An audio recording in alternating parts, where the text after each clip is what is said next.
ഓർക്കാൻ ഇഷ്ടപ്പെടുന്നതും മറക്കാൻ ആഗ്രഹിക്കുന്നതുമായ ഒരുപാട് വരികൾ നിറഞ്ഞ അപൂർണമായൊരു പുസ്തകമാണ് ജീവിതം. ജീവിതത്തിൽ ഉയർച്ച ഉണ്ടാകണമെങ്കിൽ വേദനിക്കണം, ദുഃഖിക്കണം, നഷ്ടങ്ങൾ ഉണ്ടാകണം. വിജയം അറിയാൻ പരാജയപ്പെടണം, നേട്ടത്തിനായി നഷ്ടപ്പെടണം. ജീവിത മൂല്യങ്ങൾ അറിയാൻ വേദനിക്കണം. കാരണം ജീവിതത്തിലെ പ്രധാന പാഠങ്ങൾ പഠിക്കുന്നത് വേദന, ദുഃഖം, നഷ്ടം എന്നിവയിലൂടെയാണ്. മടി ആഗ്രഹത്തെ കൊല്ലുന്നു, കോപം ജ്ഞാനത്തെ കൊല്ലുന്നു, ഭയം സ്വപ്നങ്ങളെ കൊല്ലുന്നു, അഹങ്കാരം വളർച്ചയെ കൊല്ലുന്നു, അസൂയ സമാധാനത്തെ കൊല്ലുന്നു, സംശയം ആത്മവിശ്വാസത്തെ കൊല്ലുന്നു. വാക്കുകൾ വജ്രത്തെ പോലെയാണ്.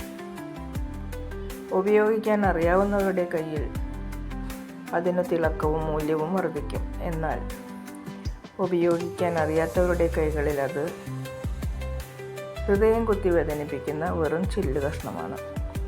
ആർക്കും ആരെയും മനസ്സിലാക്കാൻ പറ്റണമെന്നില്ല. കാരണം കടൽ കണ്ടു എന്ന് പറയുന്നവർ കണ്ടത് തിരയും തീരവും മാത്രമാണ്. വളരെയേറെ സ്നേഹത്തോടെ ഏവർക്കും ശുഭരാത്രി.